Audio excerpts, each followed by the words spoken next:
Welcome to the Food Junkies Podcast. Here, we aim to bring you the experience, strength, and hope of professionals working on the front lines in the field of food addiction. Our mission is to educate you, the listener, and increase overall awareness about food addiction as a recognized disorder. Here, we discuss all things recovery, exploring the many pathways people take towards abstinence in order to achieve a health-forward lifestyle. We hope to inspire you to thrive rather than just survive. So stay positive, make a change for yourself, and share your journey with others. And hopefully the message will spread.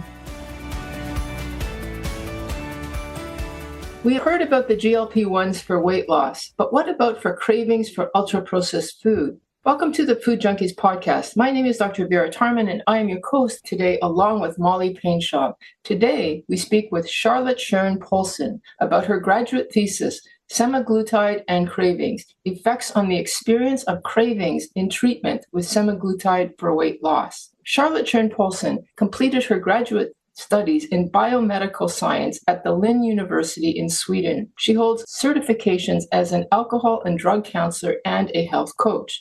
Charotte is also sugar certified. She began her professional journey as an engineer in the IT Telecom industry, but transitioned to a different career in 2016. Working at the Leva Sockerfri treatment center in Sweden since 2016, she focuses on helping individuals with food and sugar addiction.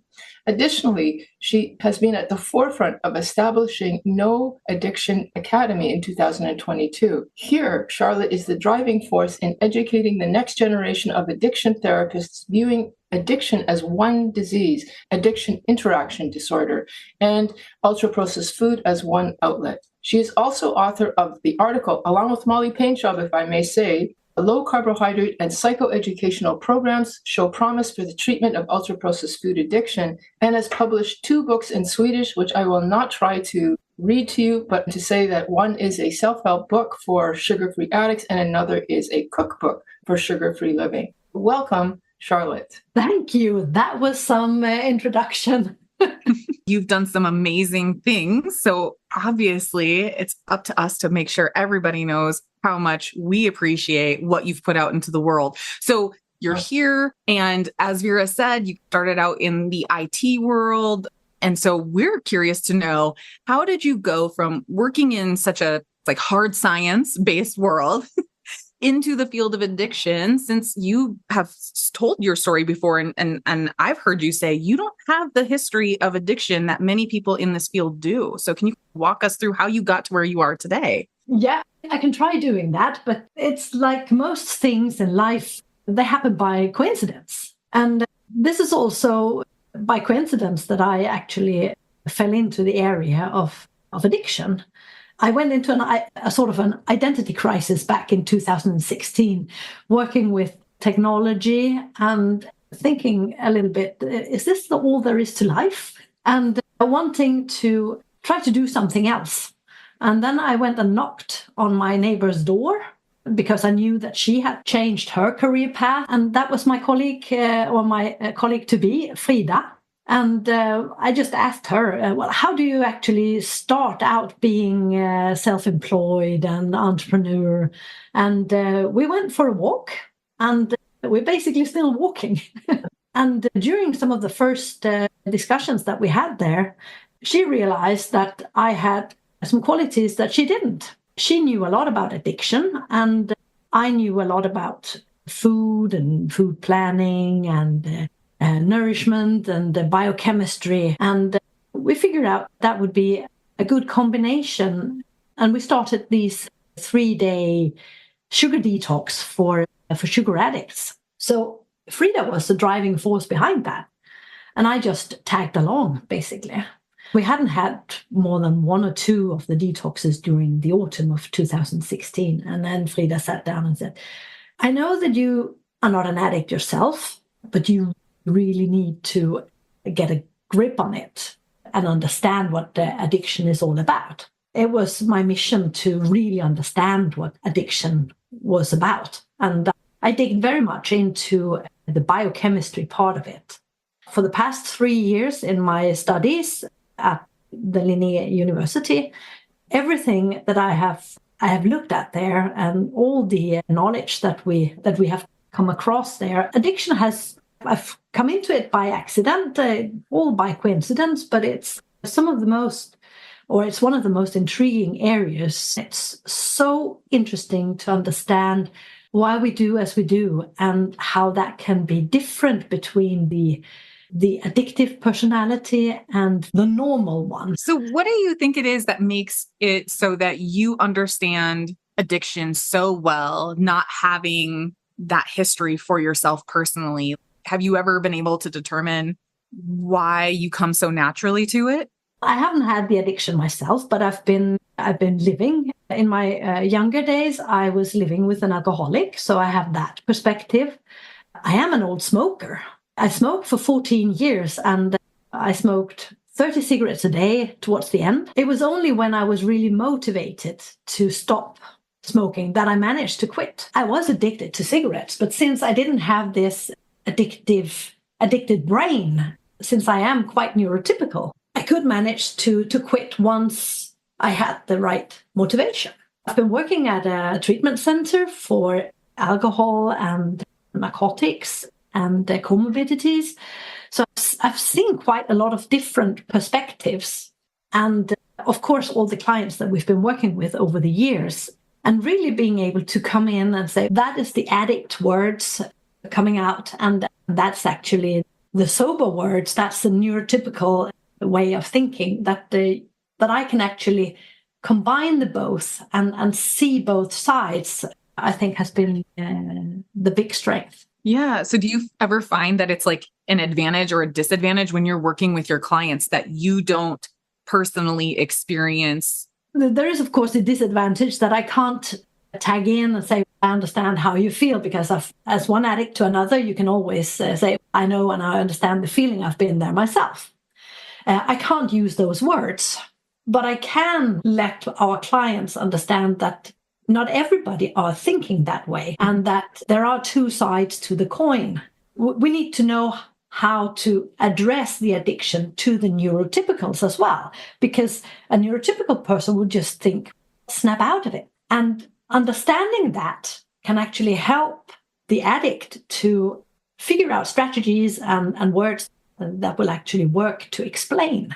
That makes sense? Yeah, I think so. I think it's like a back and forth. And because you can understand from like having lived with a person with alcohol use disorder, having your own experience with smoking, right? There's enough lived experience and what I call educated intuition, right? Or experienced intuition that can show up and help inform that side, and not having it yourself too. While you can't, there is that disadvantage, though I don't know that it's always, I think it's a disadvantage just as a clinician myself, right? Like I think there's a disadvantage. I've never used meth, but I was still able to work with individuals who are trying to get off of methamphetamine.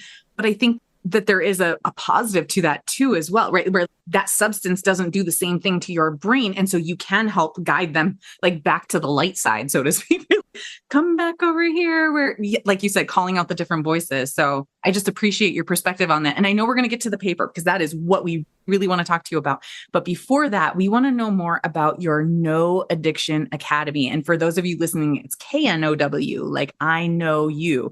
So No Addiction Academy, tell us about it. Addiction Academy, we formed the company back in 2022 in August. So it's 2 years ago now. What we're doing there is basically we're taking over from Bitten's addiction, Bitten Jonsson. I know we all know who she is, a legend.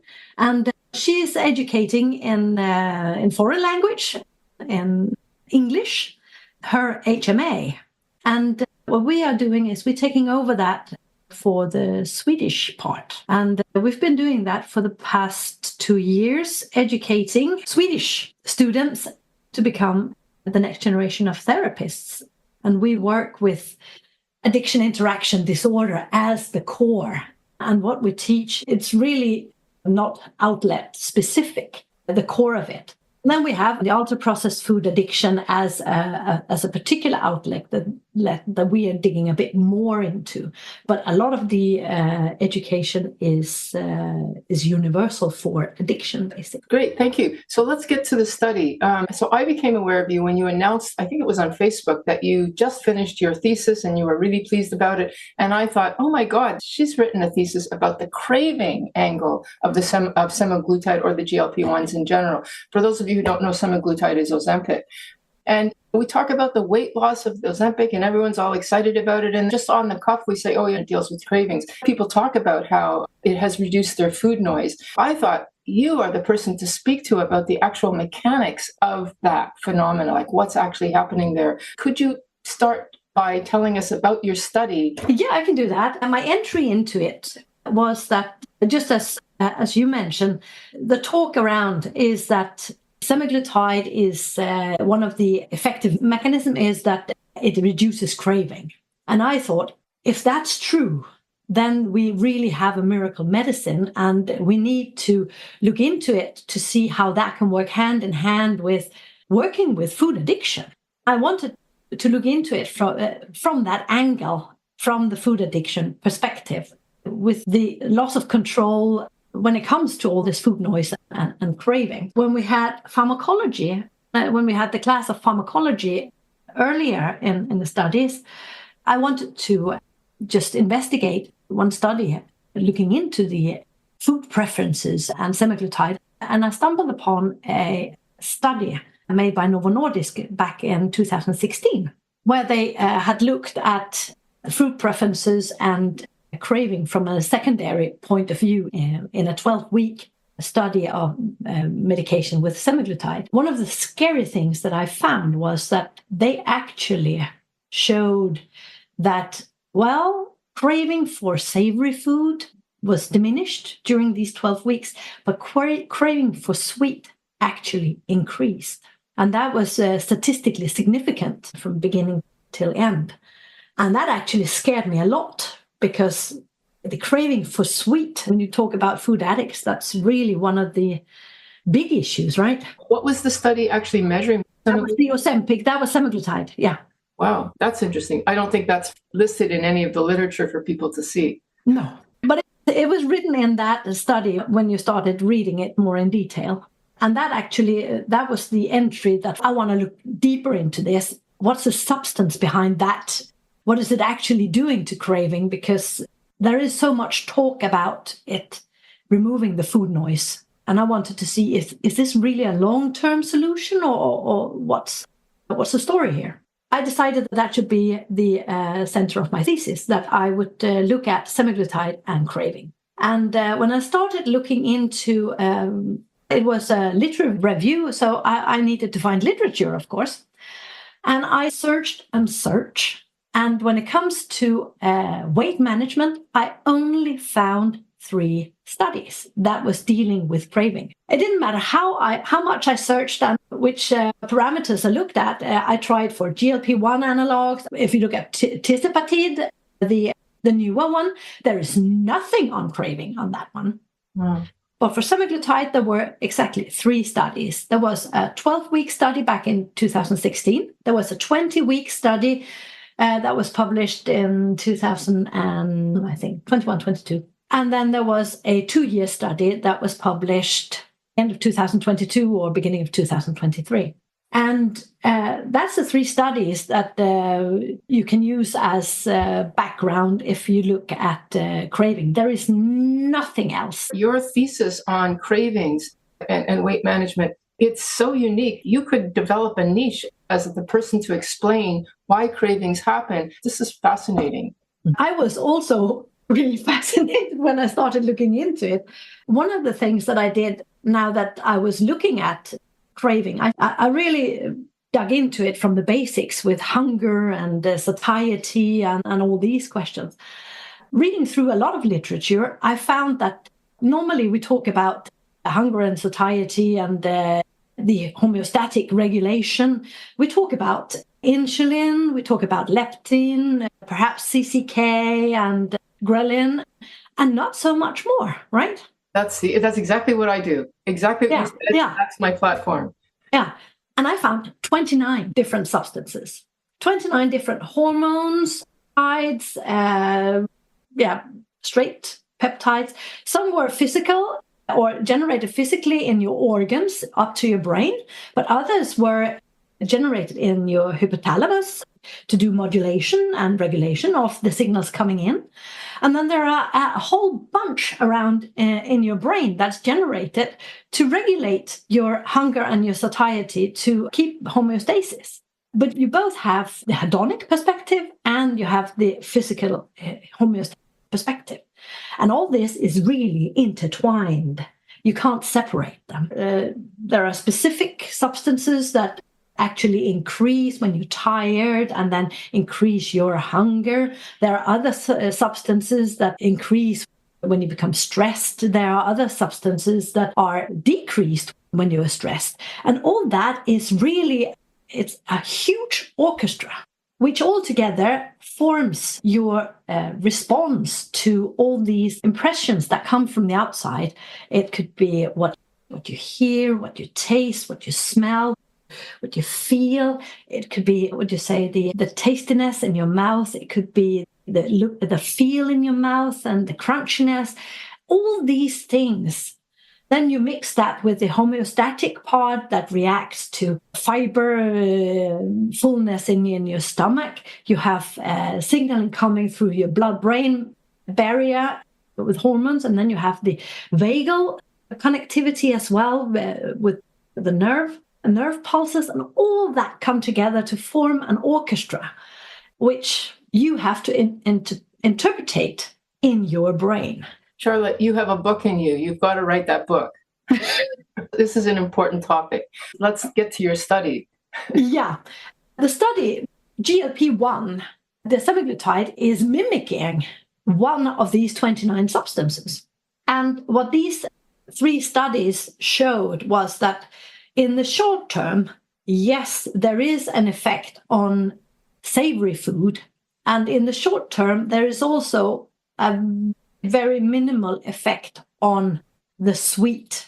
But the only thing that lasts in the long term is the craving for savory.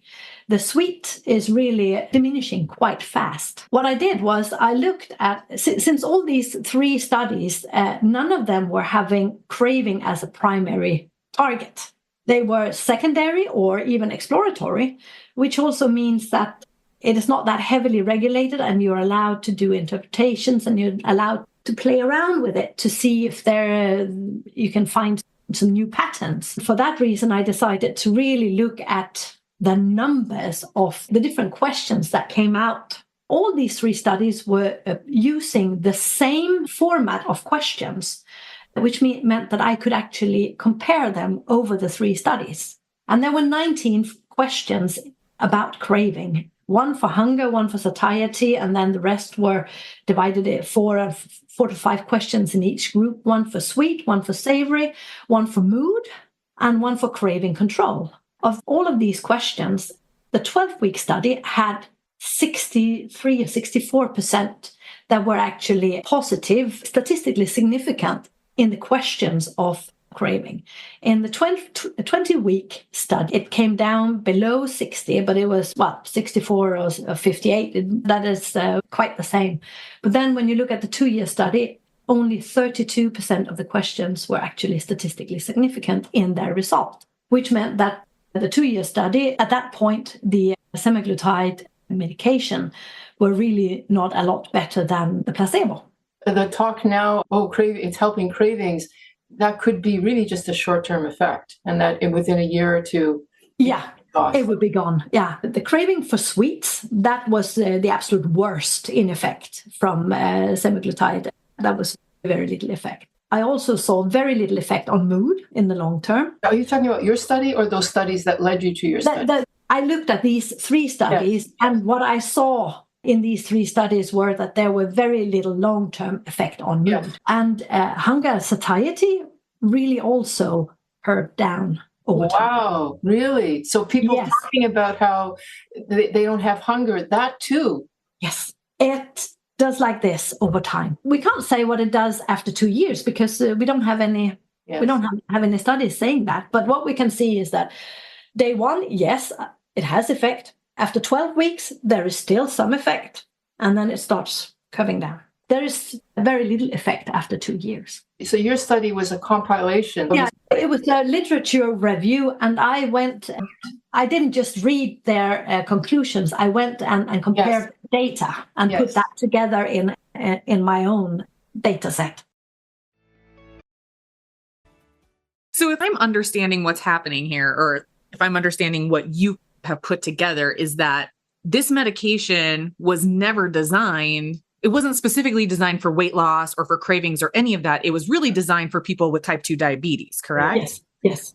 And so when it's being used for things like weight loss, and then those individuals who desire weight loss, who also have food addiction, what you're saying is that it's a tool that will have a short life, up to maybe 2 years if you're lucky, and it doesn't do anything for the sweet cravings. Am I understanding all of that?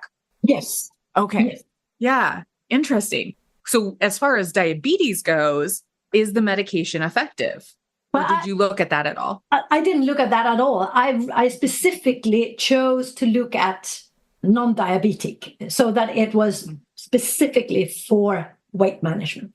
Got it. So if anybody's listening and they're contemplating taking these medications, it's good information to have before you make that choice. Yes. I don't know if there's been any question about whether it's effective for a type 2 diabetes, although there might be the question of does tolerance develop there too in the long term? But like you said, Molly, these off-label uses, now they're becoming on-label with Wegovy, but it hasn't been studied there. That's the piece that we're concerned about.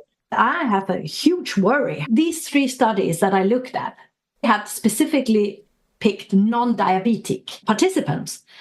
They did not pick healthy individuals. There is no indication about insulin resistance, metabolic syndrome without diabetes type 2. So I don't know how many of the subjects of the studies that were actually insulin resistant when they started this medication. So there's no separation there between healthy individuals and insulin resistance. But we know when we talk about insulin resistance, one of the things, a part of that is also GLP1 resistance. Which might explain that tolerance. Yes. We know that when people take insulin because of diabetes, their insulin resistance ultimately gets worse. And so therefore, their GLP-1 resistance will get worse too. And what happens if one of your big satiety hormones stop working?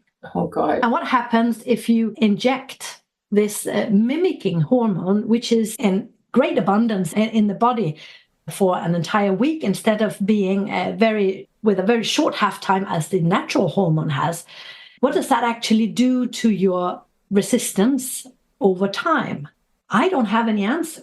You had the distinction between the savory and the sweet. And can you give any further information about that? What is it about savory and sweet that makes that slightly different? Because it might explain why some people are sweet addicts and other people are bread addicts or chip addicts or in the savory category. I think that there are many different parts in the answer to that. What I found very interesting was that the questionnaire separated between the two, because that must mean that somewhere in the science that there is a separation and understanding that these two are different. I wondered about that myself. Yeah. And I haven't found the answer to that, but I am thinking about contacting the ones that developed this questionnaire to see why they chose to separate these two. What I have seen when I look at all these hormones and peptides and whatnot that affects us, the sweet is definitely more hedonic in its nature.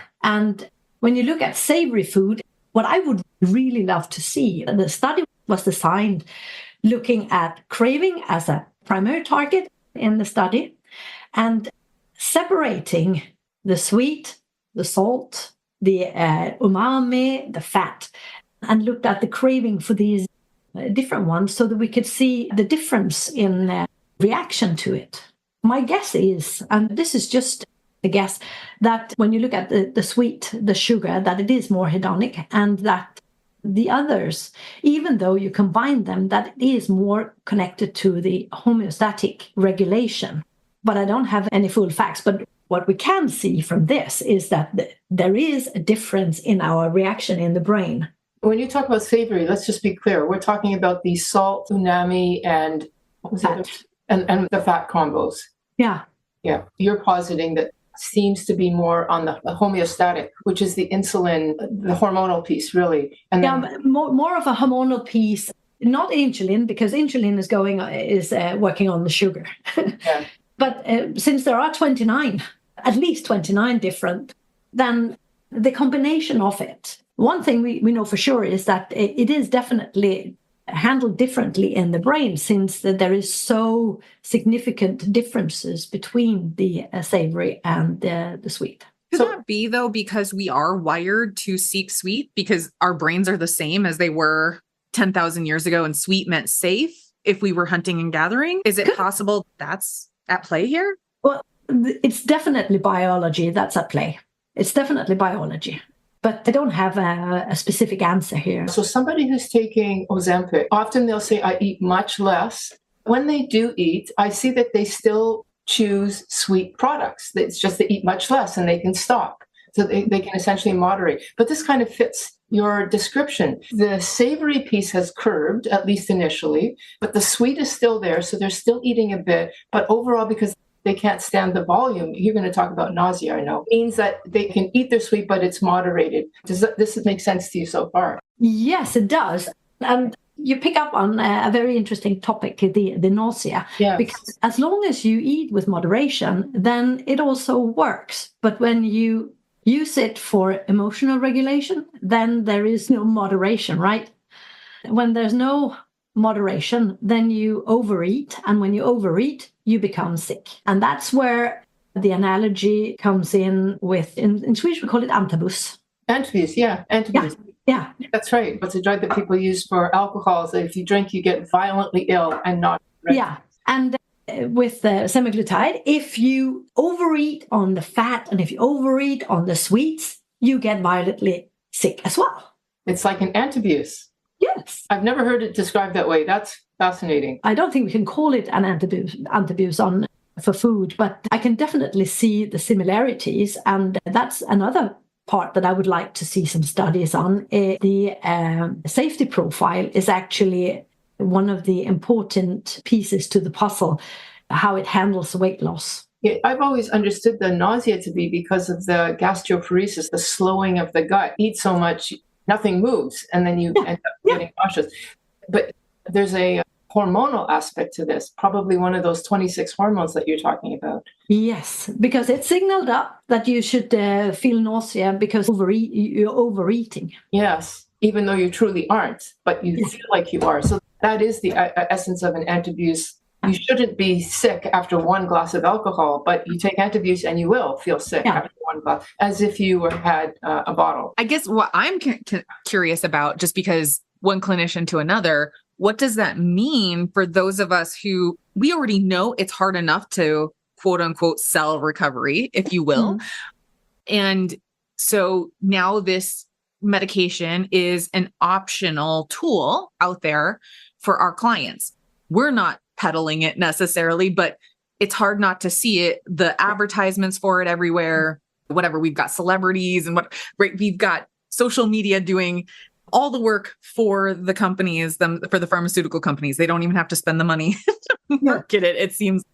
So what does that mean for those of us who are working with clients who then maybe want to try something like this, and they're saying they're having this effect, at least for the first 12 weeks, really good effect.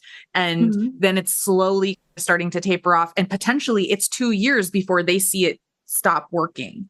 And so what does that mean for us as clinicians? How do we work with people who use this tool? How do we help educate them about the side effects? Do we say, hey, let's look at, do we set a treatment goal? Let's help you get off of it within 2 years. Like, how have you framed it? Because I know you work with clients too. So how does that kind of, it's there, we can't, like, we're not going to make it go away. How do we navigate this? It's a very good question. And I would say that if you have a new client coming to you, telling you, I'm on this medication, but I realize that I have a problem with food addiction as well. It's really the client sees that the food addiction is as a part of the problem. Then I would say embrace that and get to understand as much as you can about this medication so that you can help and support your client and ultimately have the goal to get off the medication. It's the same if you have a client coming to you and they are on heavy medications for high blood pressure. When they start getting better and getting into recovery, lose weight and get healthier, then they most could also quit their blood pressure medicine because the blood pressure goes down into normal. So embrace it and not work against it. Now, you write in your paper about food noise. One of the things we definitely would have to teach people, because there they are coming in on the Ozempic saying the food noise is gone, but it's going to come back. That's what Molly and I and all of us do, is we deal with that food noise. Tell us, what is the essence of that food noise that Ozempic is attaching? I like to look at the food noise. If you think about, if you try to visualize that you have an orchestra in your head, yeah, and you have somebody managing the music, what do you call that? The conductor. You have your hypothalamus, that's basically your conductor. And you have all these 29 parts playing in your orchestra. And you have a very nice song. If you say that the song is the craving. I love my milkshake. Yeah. And you have the audience, and that's your needs, right? So your audience is there to get a need fulfilled. And this orchestra plays a beautiful song, helping you to get your needs fulfilled. If that's a milkshake, woo! And when you start doing the medication, then you are actually pitching one of these instruments to go a completely different note or at a higher volume. And then the conductor needs to adjust the rest of the music around it to get a good song out of it in the end. If the instruments listen to your conductor, then this will go pretty fast.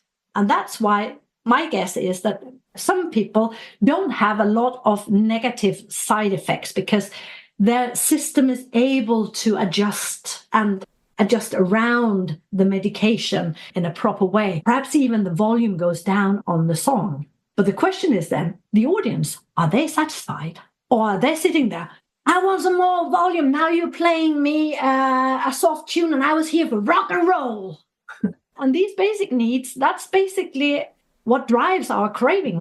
And the conductor is trying to play a tune that will actually fulfill these needs and make you go for what you need. And if that is as a craving for a milkshake, that's the song that's being played. What you found, just using this analogy, is that sweet, the conductor and the orchestra can't adapt to quite as easily as they can with savory. Yeah. As you said, too, the thing about when we're using food as an emotional regulation, we will just eat right through the nausea, the whatever it may be. Exactly. And so really eating when they're full.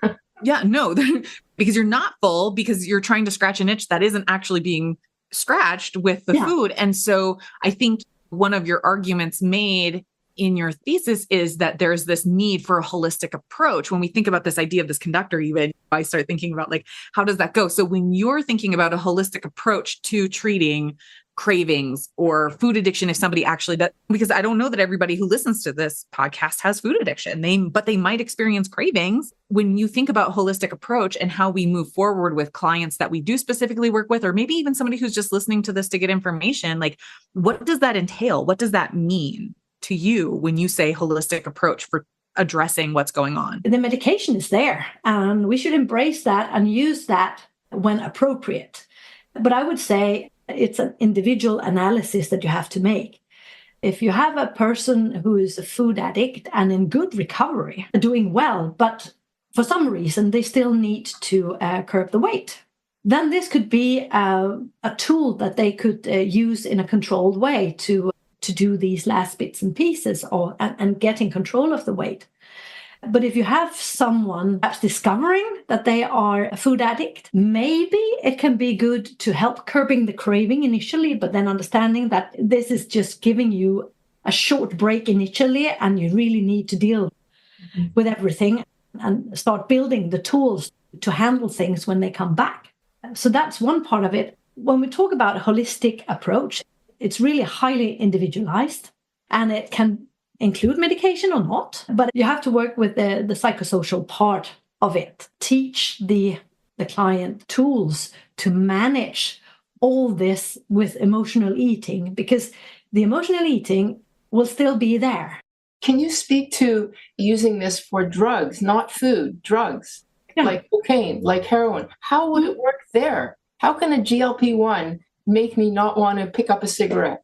It is a homeostatic hormone deriving from your gut, and it's signaled to your brain, and where it lands in your brain is, amongst other places, in your reward center.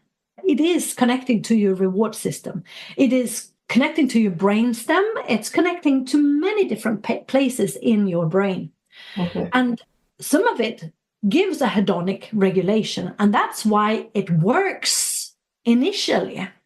But since hedonic is hedonic, and the homeostasis of the body will adjust if you don't deal with the whole emotional package, because then you will still have that creating your cravings, right? So the tolerance will develop for the cigarettes, drugs. You'll stop eventually, maybe, if it works. But then the cravings will come back. I would guess it will only work in the short term. Right. But I can't say that because we don't have any studies. We don't have any science. This is speculation. It's just speculation. I often say to people, we're in the honeymoon phase of this drug, and we have yet to see the consequences and then measure those. Speaking of that, so what about the ethics of this, which follows the treatment? So there we are, we're suggesting, okay, maybe we'll use this drug as a short term to either lose that extra little bit of weight or get you started, but it doesn't work for long. So what about the ethics of this drug?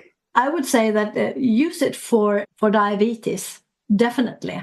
But the off-label or even on-label with Wegovy, for example, as long as we don't know the long-term effects, we need to be very careful. Yeah, and you've said multiple times we don't have studies on that. So what, in writing your paper, did you take note of, or did you specify what further research should we do or would be required to know some of these questions, or to have answers to some of these questions that we've asked? I can think of a lot of different things that we need to study here, but definitely look at craving from a priority perspective. Really create a study looking at craving and separating craving for different types of both the sweet and the salt and the fat and the umami and so on, and see if there is any difference in our reaction, and preferably with fMRI, so that you can actually see what's going on in there. You talk about the fMRI and then the bone... BDNF? Yes. The brain-derived neurotrophic factor is one of the peptides in your brain that is modulating other signaling. So what fMRI have found is that the BDNF factor, when that is high, then your hunger goes down. You become more pleased. But is that because of how BDNF is increased in the brain through physical movement? Yeah, it can increase in many ways. But when BDNF is high, then you are not as hungry as you could be without it. GLP-1 is also increasing the BDNF in the brain. That also affects the hunger from a brain perspective. I also wonder too, then, if that is part of the effect of like how it's what we were just talking about, how it's decreasing like smoking in people, drinking in people, because when BDNF is increased, our brains are more neuroplastic. Yes. We learn. Okay, go ahead. Sorry. No, it's fascinating. Yeah. The BDNF, that's again one of the 29. And when we increase that, then we become more, the neuroplasticity is improved and we become more and more pleased with things. We also see that when BDNF goes down, then you become more hungry because that modulation is missing. That could go down through stress, which is fully understandable. These connections have been found in fMRI. If we could use fMRI and really look at the actual craving and see what happens, that'd be great research to have. Yes. Any cautions that you would give to people who might be listening thinking, oh, maybe I could take this drug. What would be some cautions? If you want to do this, be careful. And if you have any thoughts about being an emotional eater or perhaps food addict, get screened so that you can address this from several fronts and not just use the medication, because it will wear off and you will be worse off afterwards if you don't deal with the other stuff as well. Why would you be worse off? Because with the medication, the regulation, it will stop working. And then when you stop the medication, your weight will come back on, your hunger will increase again, and you will not be able to deal with it because you haven't learned any tools. The other thing is that's so important is that when you lose weight, you don't just lose adipose tissue, you lose muscle mass as well. You lose a lot of muscle mass as well, yes. That's pretty scary. And one of the things that I'm worried about, and tell me if you've had any thoughts about this, is that, okay, Ozempic, people will become tolerant to that. The most recent medication that's just come out has got another, I guess it's one of those 26 hormones. Yeah. It's added another piece. And then there'll be another drug later. What are we doing to our body with all of this hormonal suppression? Don't ever think that you're smarter than nature. Exactly. Which works when it comes to those food choices too, right? Here's the thing, like you are not smarter than nature. Big food is not smarter than nature. Those things are being made to drive that hedonic piece of it. And then now we're being coupled with, hey, take this medication. And certainly that isn't what the medication was designed for, but now is being marketed in this off-label way. And you are not smarter than we're just not. There's nobody is. And there's no way we can have the cake and eat it too. It just doesn't work. It just doesn't work. Like, could we eventually destroy our hormonal regulation that we won't go back to normal? Yes. Well, with insulin resistance, we've seen it. We know that dopamine resistance exists. Exactly. All of our hormones, if we use them extensively, then we will build resistance. And some resistance, yes, you can become a diabetic type 0, curbing that insulin resistance, eating low carb, right? Yes. And you can probably do that with some of the other hormones. But who are we to say that will be reversible? And when will it become reversible, irreversible? Yeah. So ultimately, we could put ourselves into a state where we will be perpetually hungry. Yes. Wow. Now that is a sobering place to end this podcast. I think just to wrap it up, we always want to know what's next for you. Certainly, you just had this big accomplishment. You've got No Academy. You have your sugar-free business working with clients. You have, you've got some books going on. What's next? I would definitely like to broaden the understanding of craving and the findings that I had in the thesis. But how I'm going to do that, I'm not really sure. So anybody out there who wants me to discuss this subject matter or talk in some way, I'm very open to do that, because I really believe that we need to increase the understanding here. I think for sure, Clarissa and I talked about having you come and talk to our community, our membership about all of this too. So definitely. Charlotte, you have to write a book. This is information that we really need to understand cravings, the orchestra, the way that you described it. We have to understand the orchestra and what do we do when we change the tune and confuse the conductor. Yeah, that's such a good image for sure. All right. So before you go, we would love if you would answer our signature question. If you could tell a younger version of yourself something about addiction or about the GLP1s, if they existed then, what would it be? I think it would be, you can't outsmart the nature. Work with what you've got and make the best of it. Thank you very much, Charlotte, for giving us your hour to discuss this issue. Thank you so much. Thank you. Thank you too. Thanks for joining us this week on Food Junkies Recovery from Food Addiction. Make sure to join our Facebook group, Sugar Free for Life Support Group, I'm Sweet Enough. Molly and Clarissa are food addiction professionals who offer one-to-one counseling and group coaching through Sweet Sobriety. Please subscribe to our show so you never miss an episode. While you're at it, if you found value in today's episode, we'd appreciate you leaving us a review on your favorite platform. Your feedback helps grow our show and allows us to reach others who need to hear this message of recovery. Don't forget to pick up a copy of Dr. Tarman's book, Food Junkies, And as Vera always says, the power is ours.